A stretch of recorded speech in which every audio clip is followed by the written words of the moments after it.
Hi all, welcome back to my channel. അപ്പോൾ നമ്മുടെ ഇന്നത്തെ പ്രോഗ്രാം എന്ന് പറയുന്നത് ഓണാട്ടുകര ഫെസ്റ്റ് കൂടാൻ വേണ്ടിയിട്ട് സമാജത്തിൽ പോവുകയാണ്. ഞാനിവിടെ വന്നിട്ട് രണ്ടാമത്തെ തവണയാണ്. നാട്ടിലായിരുന്നപ്പോഴത്തേക്കും ചെട്ടികുളങ്ങരയിലൊന്നും പോയി നമുക്ക് കൂടാനൊന്നും പറ്റിയിട്ടില്ലെങ്കിലും കഴിഞ്ഞ പ്രാവശ്യവും പോകാനായിട്ട് പറ്റിയിരുന്നു. കഴിഞ്ഞ പ്രാവശ്യം ഞാൻ സിമി ചേച്ചി കൂടെ ആയിരുന്നു പോയിരുന്നത്. ഇപ്രാവശ്യം ആമിയുണ്ട്, സുരേഷേട്ടൻ ചിലപ്പോഴേ വരത്തുള്ളൂ, ഡ്യൂട്ടി കോൾ വന്നിട്ടുണ്ട്, പറ്റുവാണെങ്കിൽ അങ്ങോട്ടേക്ക് വരാമെന്ന് പറഞ്ഞിട്ടുണ്ട്. അപ്പോൾ രാവിലെ ഘോഷയാത്ര, അന്നദാനം, നമ്മുടെ കഞ്ഞി, മുതിര, അതൊക്കെ ഉണ്ടല്ലോ, അങ്ങനെയുള്ള പരിപാടിയൊക്കെയാണ്. വൈകിട്ടാണ് കുത്തിയോട്ടം ഉള്ളത്. അപ്പം ഞാൻ പറ്റുവാണെങ്കിൽ വൈകിട്ടും പോകും. അങ്ങനെ ഉണ്ടെങ്കിൽ ആ വീഡിയോ കൂടി ഉൾപ്പെടുത്താം. അപ്പം നമുക്ക് അവിടുത്തെ വിശേഷങ്ങളൊക്കെ കാണാം.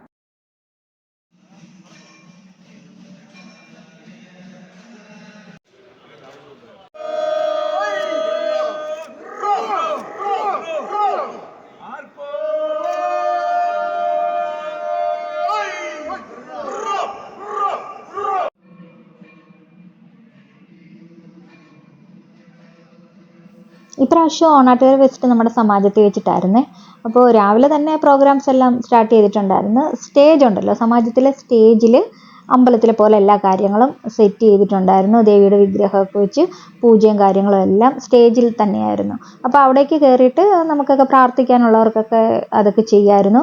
പിന്നെ ഘോഷയാത്ര സമാജത്തിൻ്റെ ചുറ്റുമായിട്ടാണ് എല്ലാ വർഷവും നടത്താറുള്ളത്. നമുക്ക് നാട്ടിലെ കണക്ക് റോഡിലൊന്നും ചെയ്യാൻ പറ്റത്തില്ലല്ലോ. അപ്പോൾ ഘോഷയാത്രയൊക്കെ കഴിഞ്ഞിട്ട് നേരെ വന്ന് പിന്നെ സ്റ്റേജിൽ പൂജയും ഇതുപോലെ നെൽപ്പറ, പഴം കൊണ്ടുള്ള പറ, അങ്ങനെ അവിൽപ്പറ, അങ്ങനെ മലര്, അങ്ങനെ ഓരോന്നൊക്കെ ഉണ്ടല്ലോ, അതെല്ലാം ചെയ്ത് പൂജകളും കാര്യങ്ങളും എല്ലാം ഉണ്ടായിരുന്നു. എല്ലാവർക്കും അവിടെ പോയി പ്രാർത്ഥിച്ച് കാണിക്കൊക്കെ ഇട്ടിട്ട് പിന്നെ ചന്ദനമൊക്കെ വെച്ചിട്ടുണ്ടായിരുന്നു, അതൊക്കെ എടുക്കാമായിരുന്നു.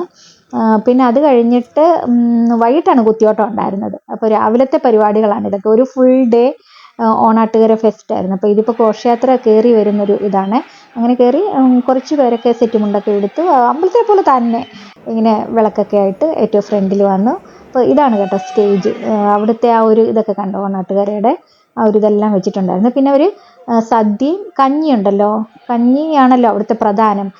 മുതിര കറി അതിൻ്റെ കൂട്ടത്തിൽ. അപ്പോൾ ഇങ്ങനെ കുഴി കുത്തിയിട്ടാണ് അവിടെ അമ്പലത്തിൽ എല്ലാവരും കഴിക്കുന്നത്. ആ ഒരു സിസ്റ്റം അനുസരിച്ചിട്ട് അവരിങ്ങനെ അവിടെ ഒരു ഇങ്ങനെ കുഴിഞ്ഞൊരു ഇത് വെച്ചിട്ട് അതിനകത്തേക്ക് ഇലയിട്ടിട്ട് അതിലേക്ക് കഞ്ഞി വിളമ്പുകയാണ്. അപ്പോൾ കഞ്ഞിയും മുതിരയും പപ്പടവും ഉണ്ണിയപ്പം, അവൽ വിളയിച്ചത്, പിന്നെ അസ്ത്രം, പച്ചക്കറികളെല്ലാം കൂടി ചേർത്തിട്ടുള്ള കറിയില്ലേ, അസ്ത്രം എന്ന് പറയുന്നത്. മിക്കവർക്കും അസ്ത്രം എന്ന് പറഞ്ഞിട്ട് അറിയത്തില്ലായിരുന്നു കേട്ടോ. നമ്മുടെയൊക്കെ ഫ്രണ്ട്സൊക്കെ വന്നിട്ട് ചോദിച്ചു, എന്തോ അസ്ത്രം കിട്ടിയില്ല എന്നൊക്കെ ചോദിച്ചു. നമുക്കൊന്നും കിട്ടിയില്ലല്ലോ. ഞാൻ പറഞ്ഞ് ആ മഞ്ഞ കളറിൽ അവിയൽ പോലെ ഇരിക്കുന്ന കറിക്ക് പറയുന്ന പേരാണ് അസ്ത്രം എന്ന് പറഞ്ഞു.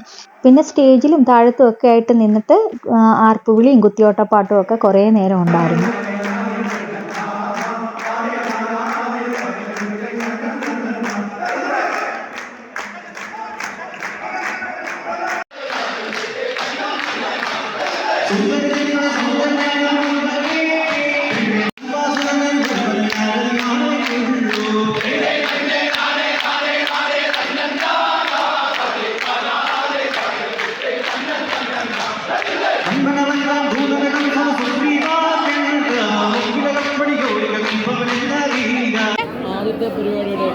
നമ്മുടെ ഫ്രണ്ട്സൊക്കെ കൊണ്ട് പ്രസാദമൊക്കെ തന്നായിരുന്നു.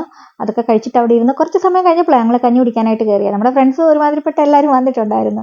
അപ്പോൾ അങ്ങനെ സ്മിതയുണ്ടായിരുന്നു, പിന്നെ അജിത്ത് നമ്മുടെ യൂട്യൂബേഴ്സ് ഫാമിലിയിലെ മെമ്പറാണ്. അങ്ങനെ ഇതുപോലത്തെ ഒരു പ്ലാസ്റ്റിക് അല്ലല്ലോ, തെർമോക്കോൾ പോലത്തെ ഒരു ബോക്സാണ് കേട്ടോ. ഇതാകുമ്പോഴത്തേക്കും പ്ലേറ്റൊക്കെ കഴുകാനൊക്കെ ഇത്രയും പേർക്ക് ഒരുപാട് ആൾക്കാരില്ല, അവർക്കെല്ലാം കൂടെ വിളമ്പാനൊന്നും പറ്റത്തില്ലല്ലോ. അല്ല, വിളമ്പാനല്ല, വിളമ്പിയാൽ പാത്രമൊക്കെ ആണെങ്കിൽ കഴുകാനൊക്കെ പറ്റത്തില്ലല്ലോ. അപ്പോൾ ഇതാകുമ്പോഴത്തേക്കും ഡിസ്പോസിബിൾ ആയതുകൊണ്ട് കഴിച്ച് കഴിയുമ്പോഴത്തേക്കും കഴിയും. അപ്പോൾ കഞ്ഞിയുടെ കൂടെ അവൽ നനച്ചത്, അസ്ത്രം, പപ്പടം, മാങ്ങ അച്ചാറുണ്ടല്ലോ, നമ്മുടെ സാധാരണ മാങ്ങ അച്ചാറല്ല, അതിനകത്തേക്ക് തൈരും കൂടെ മിക്സ് ചെയ്യുന്നുണ്ടെന്ന് തോന്നുന്നു. അപ്പം ഞാൻ സ്മിതയും കൂടെ ഒന്നിച്ചിരുന്നാണ് കഞ്ഞി കുടിക്കാനായിട്ട് കയറിയത്. ആമിയെ പിന്നെ അവിടെ ചെന്ന് കഴിഞ്ഞിട്ട് കണ്ടില്ല. അവളുടെ ഫ്രണ്ട്സിൻ്റെ ഒക്കെ കൂടെ അപ്പോഴേ പോയി അവർ കൂട്ടുകാരെല്ലാം കൂടെ ഒന്നിച്ചിരുന്നാണ് കഞ്ഞി കുടിച്ചത്. നാട്ടിലാണെങ്കിൽ പോലും നമ്മുടെ അടുത്ത ചെട്ടികുളങ്ങരയൊക്കെ വരുന്നു, പക്ഷെ ഞാൻ ഇതുവരെ പോയിട്ടില്ല കേട്ടോ. അപ്പോൾ ഇനി എപ്പോഴെങ്കിലും നാട്ടിൽ പോകുമ്പോഴത്തേക്കും അങ്ങോട്ടേക്കൊക്കെ പോകണം. എന്നാന്ന് വെച്ച് കഴിഞ്ഞാൽ നമ്മൾ ഇവിടെ വന്നിട്ടാണ് അമ്പലത്തിൽ ഇങ്ങനെയൊക്കെയുള്ള കുത്തിയോട്ടം അതൊക്കെ ആദ്യമായിട്ട് കാണുന്നതും കേൾക്കുന്നതും ഒക്കെ ശരിക്കും ഇവിടെ ബഹ്റിനിലെത്തിയതിന് ശേഷമാണ്. പിന്നെ ഞങ്ങൾ സ്റ്റേജിൽ കയറി പ്രസാദമൊക്കെ വാങ്ങിച്ചായിരുന്നു. പല നാടുകളിലുള്ള ആൾക്കാർക്ക് ചെട്ടികുളങ്ങരയിലെ കാര്യങ്ങളെല്ലാം അറിയാൻ പറ്റുന്നത് ഇങ്ങനെയൊക്കെയാണല്ലോ. ഞാനിവിടെ വന്നിട്ട് ആദ്യമായിട്ട് കുത്തിയോട്ടമൊക്കെ കാണുന്നത് ഇവിടെ വെച്ചിട്ടായിരുന്നു. പിന്നെ ഞങ്ങൾ ചന്ദനമൊക്കെ തൊട്ടിട്ട് കുറച്ച് സമയം കൂടെ അവിടെ വെയിറ്റ് ചെയ്തിട്ട് വീട്ടിലേക്ക് പോയി. പിന്നെ രാത്രിയിലാണ് തിരിച്ചു വന്നത്. രാത്രിയിലായിരുന്നു കുത്തിയോട്ടം ഉണ്ടായിരുന്നത്. നമ്മൾ വീണ്ടും വൈകിട്ടത്തെ കുത്തിയോട്ടം കാണാൻ വേണ്ടിയിട്ട് പോവുകയാണ്. വൈകിട്ട് ഞാനും സുരേഷേട്ടനും കൂടെ ഒന്നിച്ചായിരുന്നു സമാജത്തിലോട്ട് പോയത്. ഞാൻ അവിടെ ചെന്നപ്പോഴത്തേക്ക് ഷിൻഷ ഉണ്ടായിരുന്നു നമ്മുടെ യൂട്യൂബേഴ്സ് ഫാമിലിയിലെ. അപ്പോൾ ഞങ്ങൾ പിന്നെ ഒന്നിച്ചിരുന്ന് വീഡിയോസൊക്കെ എടുത്തു. ഭയങ്കര രസമായിരുന്നു കേട്ടോ. പാട്ടും കളിയെല്ലാം കൂടെ നല്ല രസമുണ്ടായിരുന്നു. നമുക്ക് കണ്ടിരിക്കാനായിട്ട് തോന്നിപ്പോയി. അപ്പോൾ നിങ്ങളുകൂടി കണ്ടു നോക്കൂ കേട്ടോ.